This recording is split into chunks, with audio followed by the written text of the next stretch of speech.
The afternoon sun baked the dust into gold as it hovered above the Sweetwater Rodeo arena. The crowd, usually loud and eager, had gone still. No one had signed up to ride the bull. Hellstorm stood alone in the chute, eyes wild, flanks heaving. 15 riders had tried him, 15 had failed. The last was Cody Raines, a promising young cowboy who hadn't spoken since his fall. No one expected what came next. A man stepping out of the shadows, not with swagger, but with silence and a hat in his hand. Ray Dalton walked slow, like every step weighed more than the last. He looked like time had tried to wear him down, but failed. His beard was white, his denim jacket sun-faded, and his boots older than most of the men in the pen. But it was the hat in his hand that stopped everyone. Cold Cody's hat.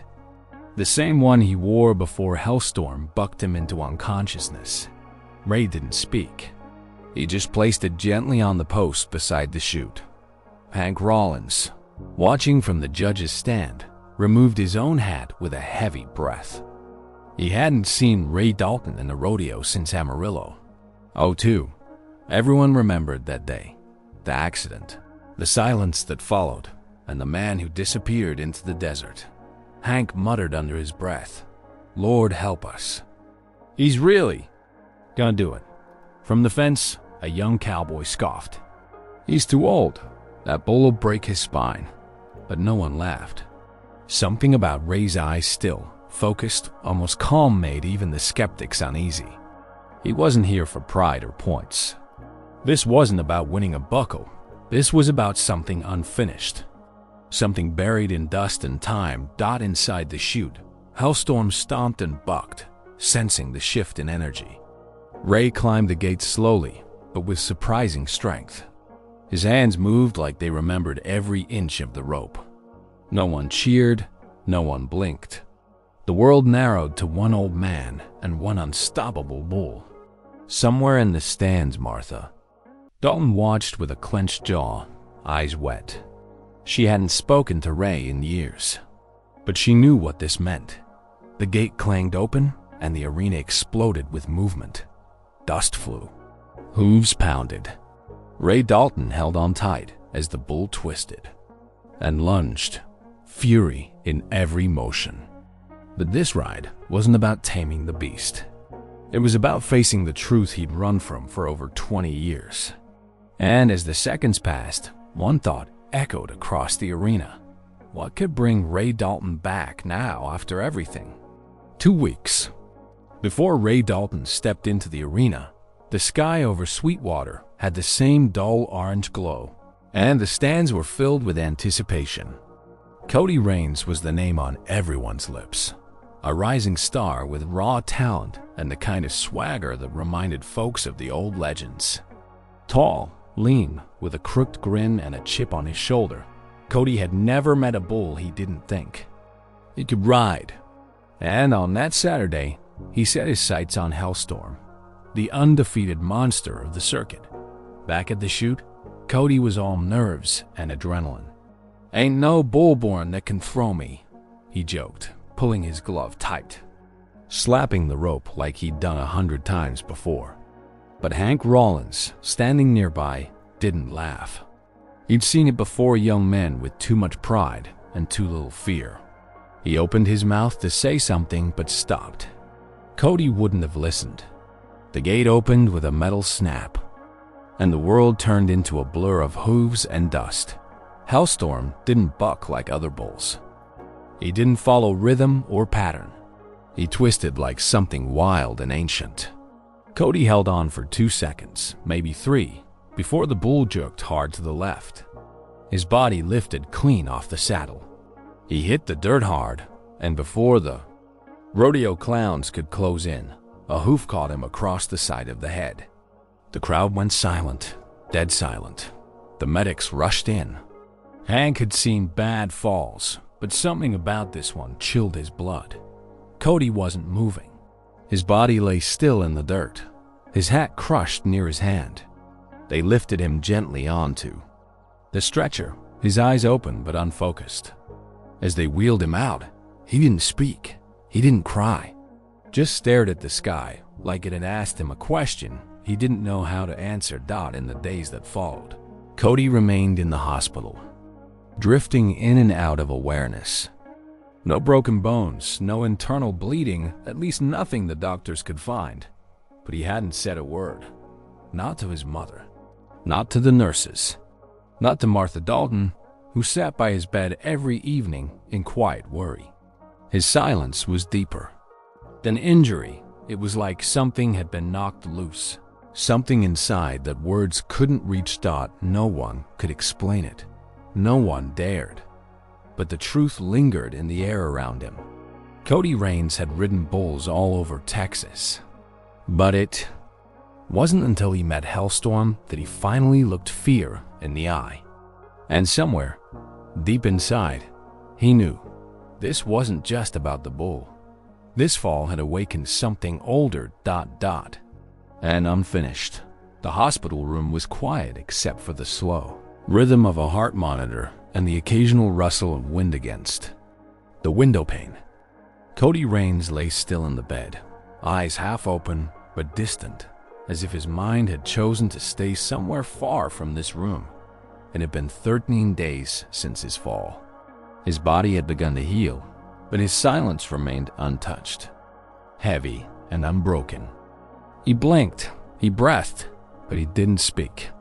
And no one knew why. Martha Dalton sat by the window in a plain chair, her fingers wrapped tightly around a cup of cold coffee. She hadn't missed a single day. Though Cody wasn't her son by blood, she had watched him grow, helped raise him when his own father disappeared. She had long since accepted the silence of Ray Dalton, but Cody's silence was different. This one felt like a scream swallowed whole. Every hour she sat there, she prayed that today would be the day he looked at her and said anything, even a whisper. That morning, Ray arrived quietly, not expecting anyone to see him. He hadn't been in a hospital since the day that changed his life, 23 years ago. He stood outside Cody's room, his fingers grazing the brim of his hat, his eyes locked on the figure lying motionless in bed. For a moment, he considered turning back. But Hank had been clear. If you want to make it right, you start there. Ray stepped into the room without a word. Martha didn't look up at first, but she felt the change in the air. When she finally turned, her face didn't soften.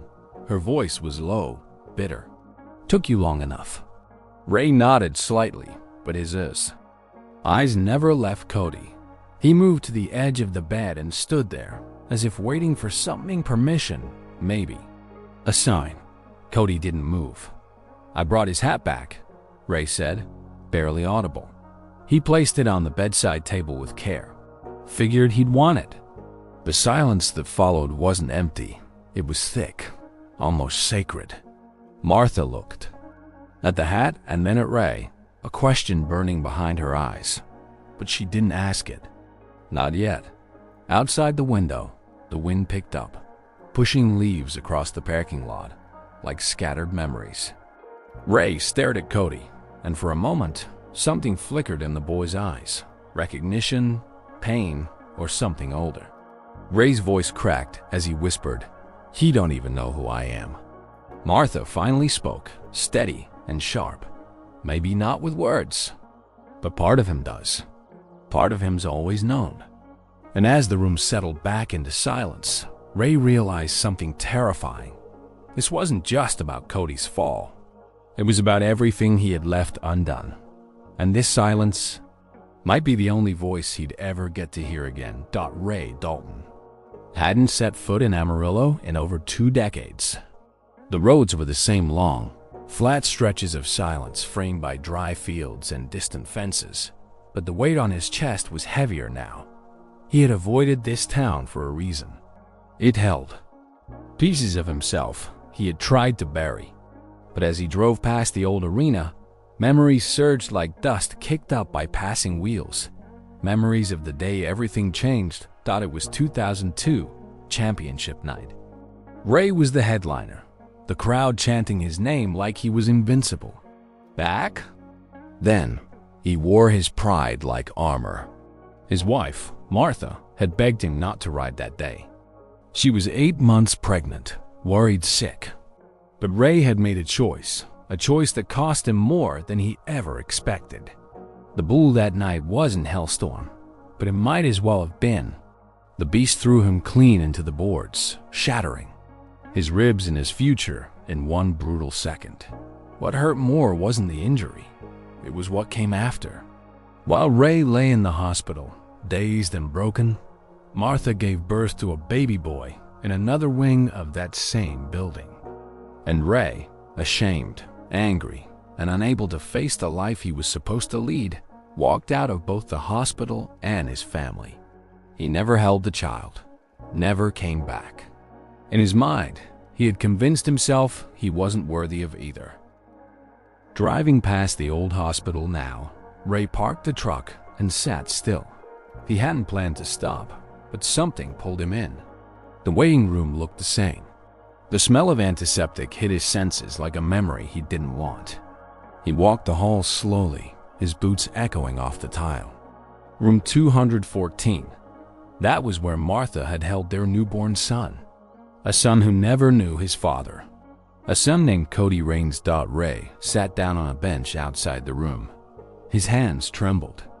He pulled a folded letter from his jacket, yellowed, creased. Never delivered. It was a letter he had written to Martha 5 years after he left. He had never sent it. Shame had tied his hands for years, and now the words inside it burned in his palm. Inside the envelope were truths he'd never spoken. That he had watched Cody grow up from afar.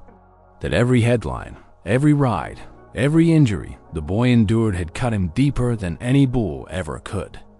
And that no matter how much time passed, nothing hurt more than knowing the boy had grown up thinking his father was just another name who left. Now, with Cody silent in that hospital bed and Martha watching with old, guarded eyes, Ray knew there was no more time to run. The ghosts of Amarillo were back, and this time, they wanted answers. The morning of the ride came quietly. No fanfare, no loud music, just the creak of old wood in the rodeo stables and the soft snort of cattle in the distance. Ray Dalton stood alone near the practice pen, staring at his saddle, worn and cracked from years of disuse. His fingers traced, the stitching like it was a scar. For years, he'd stayed away from this world, its smells, its dangers, its memories. But now, he wasn't just preparing to ride a bull. He was preparing to face the one part of himself he never could tame. Hank. Rollins walked up slow, his shadow stretching across the dirt. "You sure you want to do this?" he asked, voice low but steady. Ray didn't look up. "I was sure the day he fell," he said. "It's not about proving I still got it. It's about showing him I was here all along." Hank sighed, leaning on the rail. "That bull ain't just another ride, Ray. There's something mean in Hellstorm. He don't buck for sport. He bucks like he remembers pain." Ray nodded, quietly. He had seen it too. Something in Hellstorm's eyes, wild, yes, but almost personal. There were stories going around that Hellstorm was the son of the very bull that ended Ray's career. It was just rodeo talk, gossip over beer and dust, but it felt real, fitting, like the past had grown horns and was waiting to finish the job. Inside the pen, the bull pawed the ground and snorted like thunder. He had a presence, larger than the ring that held him. As Ray approached the fence, Hellstorm stopped and stared. Just stared. Neither moved. For a moment, it felt like two men in a saloon, waiting to see who would draw first. Ray reached out, rested a hand on the wood rail, and whispered, "You and me got unfinished business, don't we?" Back in the stands, word was spreading. People were showing up not for the show, but for the story. The old man who'd once been a legend. The boy who fell. The bull that no one could break. And the tension between them all, stretched tight like a rope before the snap. Martha stood quietly by the fence, arms crossed, eyes hidden behind sunglasses. She wasn't here for closure. She was here for truth. As the sun dipped behind the grandstands and the dust began to rise again, Ray stepped into the chute. No crowd. Cheers. No music. Just breath. Leather. Dirt. The last sounds before a man meets everything he's been avoiding. And as his hand wrapped tight around the rope, Ray whispered something no one could hear. If this is where I fall, let it count for something. The arena was dead silent in those final moments before the gate opened. Ray Dalton sat atop Hellstorm, his breath slow and measured, his body still. He wasn't a man chasing glory, he was a man chasing ghosts. One gloved hand gripped the rope tight. The other rested on his thigh, steady despite the roar building in the stands. In that moment, Ray wasn't 66. He wasn't broken. He wasn't a man who ran. He was exactly where he needed to be. Hellstorm moved beneath him like a coiled storm. The bull's muscles tensed, his hooves shifting in the chute. Hank stood nearby, stopwatch in hand, jaw locked. Martha watched from behind the fence, arms folded tight across her chest. In the hospital, miles away, Cody lay motionless, but something flickered behind his closed eyes, as if he felt the world holding its breath. The gate slammed open, and Hellstorm launched forward like a cannonball. Ray's body jerked violently, with each twist, but his grip held. Dust flew high into the hot Texas air. Hooves pounded, and the bull spun left, then snapped hard right. Every move was designed to break him, but Ray rode like a man who had nothing left to fear. The crowd erupted, but to Ray, they were distant, faded echoes behind the thunder of memory. In those 8 seconds, everything returned to him. The night he left the hospital, the sound of Martha crying through a closed door, the unopened letter in his pocket, the years he spent watching from afar, too ashamed to step forward. He saw Cody's first ride in a junior circuit, barely 12 years old, his posture already echoing Ray's own. He saw the look in Cody's eyes the day he faced Hellstorm, fire too familiar to ignore. The buzzer rang. 8 seconds. Ray didn't. Just stay on. He rode Hellstorm to a full stop. As the bull calmed, clowns rushed in, and Ray let go of the rope, landing with both feet planted firm in the dirt. He stood tall, chest heaving, eyes glistening. The crowd was still shouting, but all he heard was silence, peaceful, honest silence. It was done. He walked out of the arena alone, the roar behind him fading. Hank met him by the fence, shaking his head in disbelief. "You did it," he whispered. Ray just nodded. "I didn't do it for the ride." He looked toward the horizon, eyes wet. "I did it for the boy who needed to know his father didn't quit." And somewhere, far away, in a quiet hospital room, Cody Raines opened his eyes. The hospital room was dim, bathed in soft afternoon light filtering through the blinds. Cody Raines lay awake now, silent, eyes open, but alert in a way he hadn't been for weeks. The nurses whispered in the hallway, surprised by the sudden change. Martha sat beside him, still and quiet, her hand resting lightly on his arm. No one spoke. No one needed to. The silence was no longer empty. It was waiting. Ray arrived with his hat in his hand and the weight of a lifetime in his chest. He stepped into the room and stopped, unsure of what he was walking into. Cody turned his head slowly. Their eyes met. It was the first time they truly looked at each other. There was no anger, no blame, just confusion, curiosity, and something else. Recognition. Ray didn't speak right away. Instead, he reached into his jacket and pulled out a yellowed envelope, the edges curled with time. He held it for a long moment, then placed it on the table next to the bed. "I wrote this a long time ago," he said, voice low and raspy. "Never had the guts to send it. Figured ... Maybe now you ought to read it." Martha picked it up carefully and opened it with trembling fingers. Her eyes scanned the page as Ray stared at the floor. The letter was handwritten, uneven in places, but full of weight. Martha, I don't expect forgiveness. I left because I didn't think I deserved to be there. I couldn't look you in the eyes after what I did, after what I didn't do. I thought the boy was better off without me, but I watched from a distance.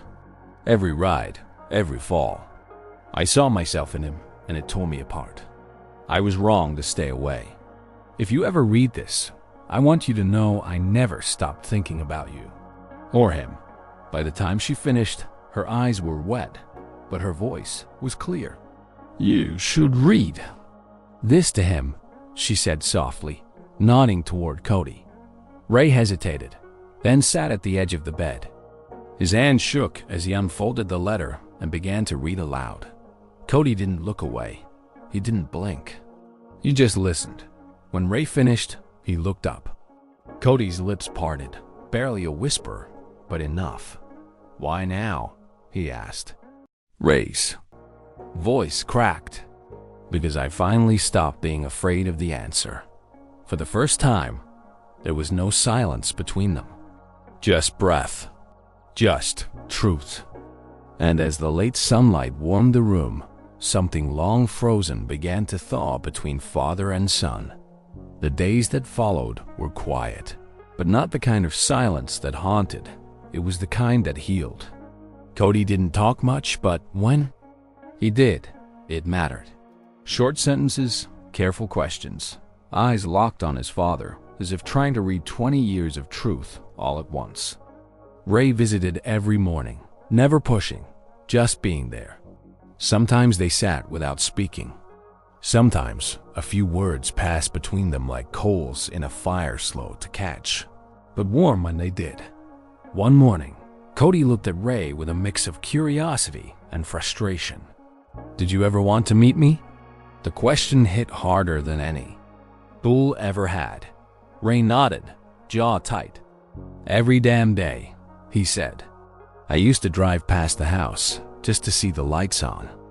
I'd park down the road during your football games, sit through rain just to hear him call your name. But I thought, you were better off not knowing who I really was. Cody's eyes narrowed, not in anger, but in pain. You let me believe. My father didn't want me. Ray swallowed hard, unable to meet his gaze. No, I let myself believe I wasn't good enough to be one. And that was the biggest lie of all. The air between them felt heavy again, but something had shifted. It wasn't just pain anymore. It was understanding. Later that afternoon, Martha joined them. She sat between them like the bridge they both needed. Her voice was calm but direct. You both carry the same fire. That's what scared me. Cody, you rode for the same reason your father did, trying to outrun the ache. I saw it in both of you. That's why I never told you. Cody turned to her, surprised. You knew? She nodded. I knew, but I also knew you needed to find it in your own time. Cody leaned back against the pillows, exhausted. It's strange, he said, quietly. I hated the man who left. I rode like I had something to prove. And all this time, I was proving it to a ghost who was still watching. Ray looked at him, tears forming in the corners of his eyes. You weren't proving anything, son. You were becoming the man I never had the courage to be. And just like that, something unspoken passed between them, a broken lineage beginning to mend. The rodeo, the injuries, the silence. They were no longer walls between them. They were the very path that brought them face to face. The past couldn't be undone, but the future, for the first time, was theirs to choose together. The days had passed like slow wind across the plains, steady and quiet, but something in Ray Dalton refused to settle. Cody was recovering stronger every day, his silence now broken, but Ray felt something unfinished stirring deep inside him. He had faced Hellstorm, read the letter, looked his son in the eye. Still, something tugged at his soul like a rope. He hadn't untied yet. It came one evening, in the form of a phone call from a promoter in Cheyenne. "The circuit wants you for one last ride," the man said. "Final event of the season. A farewell." Ray stood on the porch of Martha's house, phone in hand, staring out at the horizon. The sun was dipping low, casting long shadows across the dry grass. Martha joined him quietly. "You're thinking about going," she said, not as a question, but a fact. He nodded. "Not for them, for me." She didn't try to stop him. Instead, she rested a hand on his arm. "Then make sure it means something." At the hospital, Ray told Cody about the offer. The younger man didn't speak right away. His jaw tightened. "After everything, you're still chasing it?" Ray shook his head. "Not chasing. Finishing." Cody looked away, his voice low. "You don't have to prove anything. Not to me." Ray leaned in closer. "I'm not trying to prove. I'm trying to leave this world right. On my feet." The drive to Cheyenne was long and quiet. Ray rode alone, just like he had in the early days. No radio, just the hum of tires and the sound of old memories crawling out from the silence. He thought about the first bull he ever rode. The first time he saw Martha in the stands. The moment he held Cody's birth certificate in trembling hands, but walked away before touching the boy it belonged to. All of it had led here. When he arrived, the arena felt bigger, louder, younger. But Ray didn't flinch. He walked through the gates like a man returning to the final chapter of his own book. The announcer's voice cracked over the speakers. "Ray Dalton. Last ride. Legend of the dust." The crowd roared, some in awe, others in disbelief. Cody sat quietly in the front row, cleared by the doctor just that morning. His arm in a sling. Eyes sharp, heart-heavy dot back behind the chutes. Ray met his final opponent. Black Ash, a bull just as fierce as Hellstorm. As he climbed the rail and settled in the chute, he didn't feel fear. He felt peace. Win or fall, this was the ride he had waited his whole life for. And as the gate began to creak open, Ray took one last breath and leaned forward into his reckoning. The chute burst open like thunder, and Black Ash came alive beneath Ray Dalton. The bull twisted hard to the left, then spun right with vicious speed, muscles rippling like waves. But Ray held firm. His body moved with instinct and memory, his grip unshaken. It was the ride of a lifetime, not because it was perfect, but because it was honest. Every second, every jolt was soaked in years of regret, love, and redemption. The buzzer sounded at 8 seconds, but Ray stayed on a heartbeat longer, as if he needed to make sure it truly counted. When he finally dismounted, he landed on both feet, stumbling slightly before regaining his balance. The crowd erupted. Some were crying, some were cheering. Cody stood, breath caught in his chest, watching the man he had once resented now become something more than a father. He became a symbol of what it means to face your past, even when it hurts. Martha clutched her hands together, her lips trembling, pride and peace mixing in her eyes. Ray walked out of the arena slowly, boots dragging a trail in the dirt. Hank Rollins met him by the gate, eyes misty behind his old sunglasses. "You did it," he said. "Damn if you didn't do it." Ray smiled softly, but there was no triumph in his face, just quiet release. "It wasn't for the crowd," he said. "It was for the dust I left behind." Later that night, under the wide Wyoming sky, the three of them sat together for the first time in decades. Cody had said little all day, but as they looked out at the stars, he finally spoke. "You know," he said, "all those years, I thought I hated you." Ray nodded slowly. "You had every right." Cody paused. "But now I think I hated what I didn't understand." He looked at his father, voice steady. "I don't want to waste any more time." Ray reached into his pocket and pulled out a small item, a silver rodeo buckle from his prime. It was scratched, worn, but still proud. He handed it to Cody. "It was never about the buckles," he said. "But this one, it means I finally stood up when it mattered." Cody took it with both hands, his grip firm. A gesture of passing something more than metal. A gesture of trust. The road ahead wasn't perfect. There were still wounds, still years they'd never get back. But as dawn crept over the horizon, dust settled over the arena one last time. And in that quiet light, Ray Dalton found something he thought he'd lost forever. Peace, not in victory, but in the chance to start again.